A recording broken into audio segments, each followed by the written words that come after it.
So Karnamrita now will be telling you about what she does as a kirtan singer and how she became involved, and the deeper meaning again behind bhakti yoga. So this is Karnamrita Dasi. I just chatted with her on the phone yesterday. She was driving her car and she stopped by and spoke specially to us here on CiTR Radio. So Karnamrita, thank you so much for finding time there. I know you've pulled over your car on the side of the road in Oregon for this little chat. Karnamrita, you are playing here in Vancouver next week, but I wanted to first of all start with some questions about where the bhakti movement came from. It was a movement from India, I guess around the 6th or 7th century, is that right? Yeah, I think, well, I have to say that the beautiful thing about the Vedic tradition is that it was an oral tradition, and so although I wasn't there, what's been handed down as the knowledge is that it did come from the time of Chaitanya Mahaprabhu, which also was the time of Mirabai, some very Kabir, some very mystics around the world. There was a very sweet time that I think actually had bhakti influenced in many ways and very different flavors. But the tradition of kirtan really started a lot around the rebel, if you might want to say, the incarnation known as Chaitanya Mahaprabhu, who said, this isn't just for the Brahmins, and you don't just get to access it if you're from the higher caste. You can access this no matter who you are, as long as there is the element of bhakti or devotion in what you sing and in what you do. And sex, of course, too. Sex and caste have no object when it relates to your relationship to the divine. Yep. Absolutely not. Yeah, that was the essence, I guess. And so it was a reform movement, wasn't it? Yeah, they actually did something pretty cool. I mean, I thought about how nice it would be, except these days people usually have to know what time and where, and there's a lot of marketing around a lot of things. But what they used to do was they would actually do something called Sankirtan during Chaitanya Mahaprabhu's time, and that actually, the way that they did kirtan was oftentimes in a temple or sitting, but oftentimes it was walking from village to village, and they walked all the way from north in Bengal, sort of northeastern India, and they walked all the way to South India and then all the way back up again, visiting holy places and singing the whole time they walked. And whoever wanted to join would join for as long as they could and go home. And it was always a movement that surrounded around music, but I actually mean like it was a physical movement. You got out of your home, you got out of your whatever might be your familiar or your to-do list or whatever it is, and you walked with like-minded people and you sang. Ah, wow. Not a lot of microphones, not stage lighting, not marketing, and you didn't know what day they were going to walk by, but everybody listened out, and everybody respected and took part of pilgrimage. And in contemporary times in India, I mean, everything's changed, of course, but is there any of that sort of more movement-type tradition still happening, or is it sort of fixed kirtans like what we're going to experience on Saturday? I think there's a little bit of both. If you go to little villages in Bengal, they definitely walk through villages just chanting, and they don't have mics, so they have the cymbals, and they'll play the kartals, sometimes rather, just, it's not meant to be entertainment sound, but it notifies people that they're there and they're chanting and they're singing. But I know a couple years ago there was a group of people that were actually moving with an ox cart through India, and they called it Padayatra, and I'm not sure that they are doing it much anymore, but there has been people who have taken on long. I mean, I did a walk across Spain and a couple of years ago, the Camino de Santiago by myself, and I thought, how nice would it be to just say, there's a kirtan crossing Spain this summer, and we don't know what day we'll arrive, but we'll check in as we go places, and people just come out on the journey and chant. That's extraordinary. One of the nice things that I liked about that idea of Sankirtan and walking was that it includes the element of spontaneity. Spontaneity to be able to connect without organization, without just to be able to say, it comes from the heart. When it comes from the heart, it doesn't warn you. That's right. And it seems so inclusive because it doesn't require incredible dexterity on an instrument or something like anyone can partake, even, you know, with basic guitar chords or anything, or drumming, or just the voice, of course. So there isn't some bar that's set high that people have to attain before they can be part of it. Absolutely. There is sometimes a challenge to people to just be able to sit and to be able to say the same mantra over and over.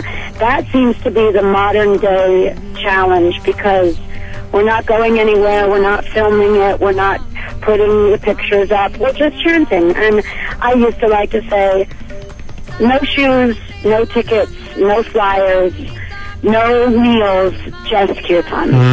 Just go once a week to someone's house, sit together and sing, and don't make it complicated, because that sometimes is what we try to do around things, which sort of it becomes an impediment, you know. And kirtan is actually quite simple, and yet it has a very directed presence and essence in that it's very powerful if you know what it means and if you know what you're chanting, because that allows you to tune in instead of just tuning out. I see. Okay. And if I don't know what Enya's singing, or if I don't know what they're singing in Malawi, I get the mood, I get the feeling. But when I know what they're singing, I'm allowed to access the deepest inclusiveness that there is. So that is the voice there of Karnamrita Dasi. She spoke with me yesterday all about what Bhakti Yoga is. Of course, she is a world-renowned performer, and she is here in Vancouver this weekend for Kirtan Vancouver, and a solo intimate show at the Canadian Memorial Church on the 22nd of August. That's next Wednesday. That's at 1825 West 16th. Tickets from Banyan Books, but you know what? If you are listening now, I actually have a couple of tickets to give away. So if you like what you hear, I'm going to play another song now from Karnamrita Dasi, and if you like what you hear and you're keen to go and see her, you can get a free ticket by calling through here, 604 822 CiTR, for a ticket to Karnamrita Dasi, her intimate show next Wednesday night. So let's get back into this music. This is Dasi, Karnamrita. Okay, so that was another song by Karnamrita Dasi, and this is a special here for the next hour until 11 on Bhakti Yoga, and an extended interview with Karnamrita, because she's playing in Vancouver next Wednesday night. And don't forget, free tickets, a couple I'm giving away today. I just had one call there. Sarah, you have one ticket for the show that's put away in your name. And we have one more ticket to give away if you liked what you just heard, 604 822 CiTR. So let's get back into the next part of the interview with Karnamrita, where she's talking about the emotional essence of bhakti, what that really means, what specifically a bhakti singer is doing, and how it affects her. You describe what occurs with you emotionally when you are chanting. Well, first of all, let me just say that for everybody, this is definitely a very personal experience, so I can't answer for everyone. But from the teachers that I've had in my life, and I don't want to just say the ones that were official teachers, I've had so many teachers that just, some of them are so not on any pedestal, and it's just the way they live their life. It has become an inspiration for me to sing, because it's that constant dedication, and it's that day-to-day surrender through chanting that has deeply affected me. But I do think that chanting is a very personal expression, and I think that when you meditate on the thoughts expressed in the chants and you sing, you sort of are seeking to establish a personal conception of the meaning with, like, seed thoughts, you know? And you visualize them, and you study. I mean, for me, I studied the chants, and I saw key words and I saw phrases that I would emphasize with deep feeling and almost with almost more force than some of the other words. And it would sort of like it charges my mind, it charges my heart. very deeply with, a vitality to it. And I connect to a love that is inside those words. I can feel it. And I've been studying the language, and I lived in India for many years, and I was raised in an ashram. So I've been lucky to have this as my modality of prayer all my life. And then how exactly did you get into it in terms of the formal study? How did that come about? Because I know you actually travelled to India at some stage and did receive teachings from some masters. Yeah, I had studied this just loosely as, a community prayer, sort of the way that you or some others may study with teachers there in Vancouver. But when I stopped studying, I went on to learn other things that I thought were more practical in college and things like that. And then my mother told me that she had cancer. I was actually in Australia, and she called me and said, maybe you should come home. And my mother wasn't one to request anything or ever say she was sick, so it kind of, I got warned, and I came home and she was 88 pounds, and the strong, beautiful, warm, healthy vitality that she had had all of her life was very frail. And I was a little shocked, so I stayed and took care of her for a little over a year, and then she passed. And right before she passed, she had said to me, "Oh, I wish you would sing for people, and I wish you would share that with people." And a couple things came over my head. She was very tone deaf, so I sort of thought, well, what does she know about good music? But I also noticed that when I sang, I felt a little bit like my grief and my loss was a little less.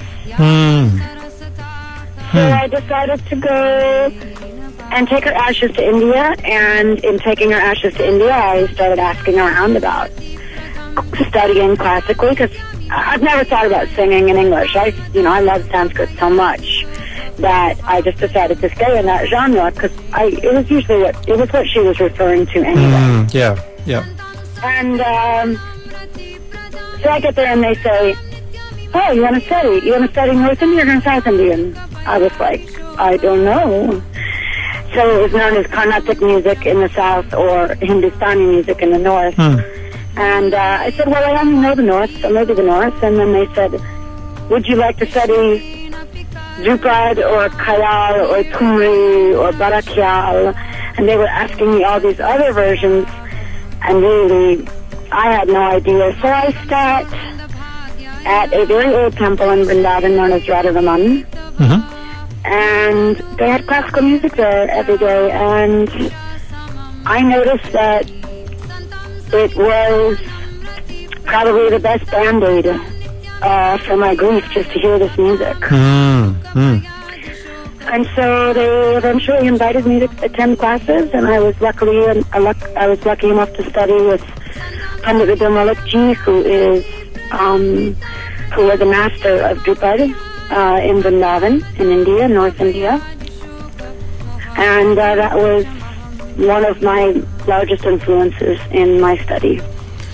How many years has it been since you, started your career doing this here in North America, and how has that journey been for you in terms of seeing more and more people kind of getting excited about this? Because Kirtan Vancouver is a pretty big event. I mean, I don't imagine it would have occurred 5 years ago even.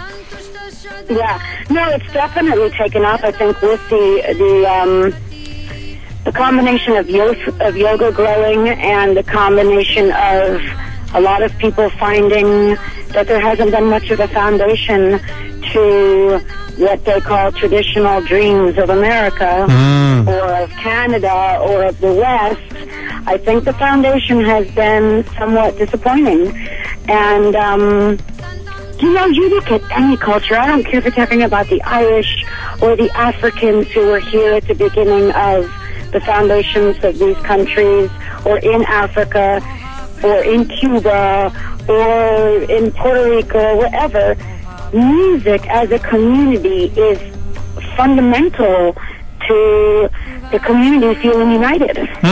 Absolutely. And we what have we done in the last couple of years? Well, here you can have your own remote and your own TV and your own car, and by the time you get to the list of your own, people are lonely. Yeah, that's right. People don't remember not only how to sit next to someone and not apologize for being touched, like, oh, I bothered you, oh, excuse me, oh, sorry, but the vibration that we meet each other, and what happens when the vibration is that it's chanting, that it's singing, brings it to another level. But when it's words such as, bring me under the shelter of your umbrella so that sometimes I can have some sweet rest. When you sing that to the divine, and you're with a group of people, there's another bonding that happens that people, of course, say, I don't want to do it. I don't want to do this by myself. I would like to do this with my community. That's right, and that goes back to the spontaneity aspect as well. And I was just thinking too, in our contemporary world, like so many of us consume and we become observers. I was just with a friend in Edmonton the other day, staring at YouTube videos with her for half an hour of these great musicians, and then my acoustic guitar was sitting in the corner, and I was like, what am I doing? And I got it out and I played her a little song. I just played a little Beatles song because I don't know a lot of chords. And I was like, this is what we should have been doing for half an hour. This is where the bhakti kind of vibe can help us break free again. I completely agree, and I think that people oftentimes don't even.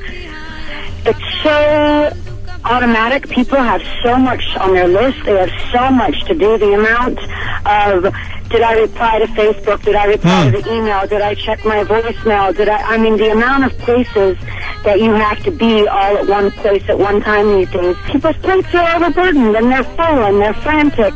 The etiquette of the old days is kind of what's being swept under first, and people don't notice it, but you'll have the instruments in a room and the television will go all day, or, me and my friends are singing in the car and we're riding with a friend the other day, and she didn't even recognize it, but all of a sudden she turned on the radio, like, really loud, and one of her sisters said, "You've got the radio playing live," and she was like, "Oh my God, I didn't even think about that." And so I don't think it's even conscious, but I think, my mother's teacher used to say to her, first be conscious, and then automatically will come God conscious. Don't try to do the fanaticism of one or the other. Just try to be conscious in and of itself, and all the other seeds will sprout naturally. That's right. Yeah. Less friction will occur between you and others, and things will just flow better. Moha pradam tuchamaham bhajena.